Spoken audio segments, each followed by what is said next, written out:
Hola, ¿qué tal? Muy bienvenidos, muy bienvenidas a nuestro segundo bloque de la unidad 4. ¿Qué nos vamos a concentrar? Precisamente por qué esta idea de raza que deriva en racismo tiene tanta vigencia incluso hoy en día. Entonces, vamos a mirar algunos de los primeros usos del racialismo científico que hace alusión a diferencias biológicas o a diferencias genéticas entre grupos humanos a partir fundamentalmente del color de la piel. ¿Con qué nos vamos a encontrar? En Estados Unidos, por ejemplo, nos vamos a encontrar con autores que plantean que tiene que haber educación diferencial porque considera que al color de la piel están asociadas habilidades innatas. Y eso hace que algunos sean más aptos para algunos tipos de trabajo que otros. Y él va a plantear, por ejemplo, que los negros tienen que dedicarse al trabajo manual y los blancos al trabajo intelectual.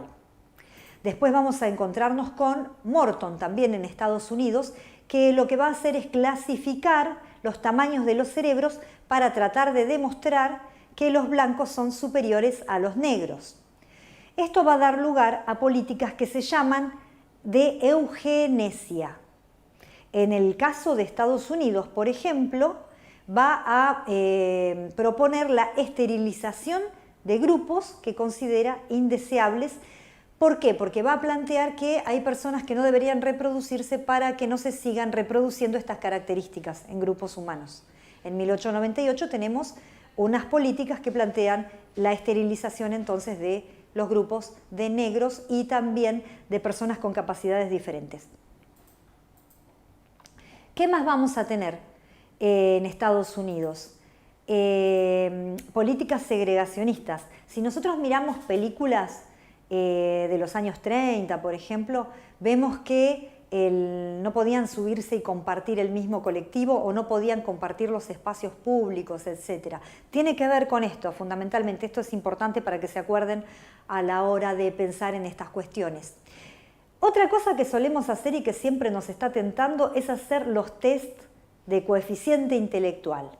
La próxima vez que vayan a hacer uno de estos test, piensen en esto. Los test lo que tienen es que son armados en función de la cercanía o lejanía del arbitrario cultural que es elegido entre todas las producciones culturales, elige una partecita, una porción de la cultura y la propone como eso que hay que saber. Y lo propone como innato, justamente. Entonces habría quienes están más cerca de esos saberes y quienes están más lejos. ¿Qué es lo que mide un test en realidad? La familiaridad con esa cultura que se está proponiendo en el test.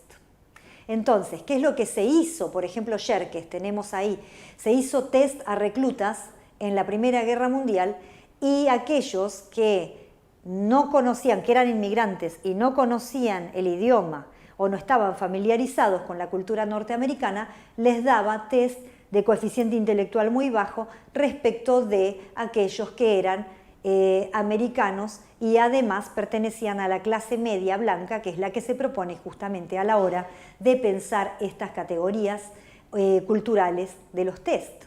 ¿Qué es lo que han dicho? Bueno, entonces estas diferencias son genéticas. Después tenemos, vámonos a Europa, tenemos en Francia en el siglo XIX al conde de Gobineau. Ya pensemos, ya nos había pasado con Buffon, conde, aristocracia. ¿Qué es lo que va a plantear Gobineau? Precisamente una diferencia entre razas puras y superioridad racial blanca. ¿Esto en qué va a derivar? Después lo vamos a ver en la última placa con Biebjorka, precisamente en formas de racismo que fueron brutales en el siglo XX.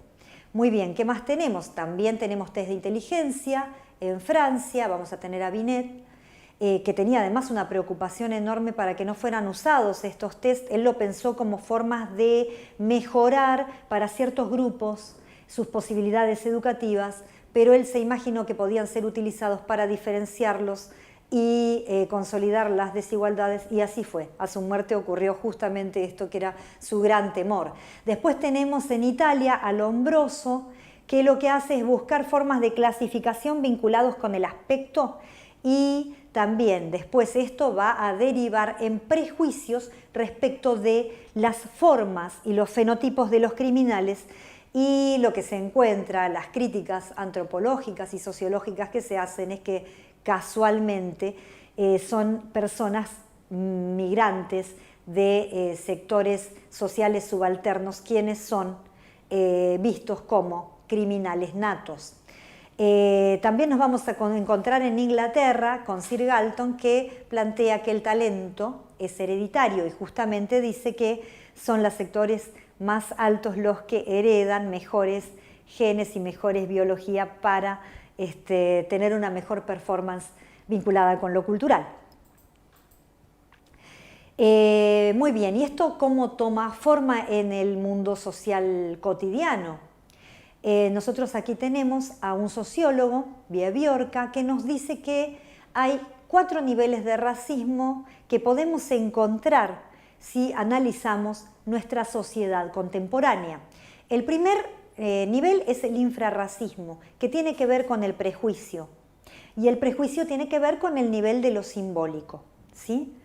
El segundo nivel de racismo es el que tiene que ver con las acciones que llevan adelante los prejuicios y producen discriminación. La discriminación sí implica acción, implica que alguien no pueda ejercer un derecho a causa de ser prejuiciado pero además discriminado, por eso es un delito. Después nos encontramos con un nivel mayor, cuando las personas se organizan a partir de una de estas ideas y plantean, por ejemplo, un partido político. Eso es racismo institucional, un partido político para defender la raza blanca, por ejemplo, y plantear la superioridad racial. Esto es lo que ocurre en la Alemania nazi, donde ahí encontramos un ejemplo de racismo total, porque el Estado se organiza con base en una ideología racista y lleva adelante políticas segregacionistas de manera masiva y en este caso además genocidio. Entonces fíjense la importancia que tiene pensar la raza y el racismo en nuestra vida cotidiana y la vigencia que tiene todavía lamentablemente, así que es un tema que nos toca de cerca a todos, a todas y que me gustaría que piensen y nos vemos en un ratito para ver una etnografía donde vamos a aplicar todos estos conceptos.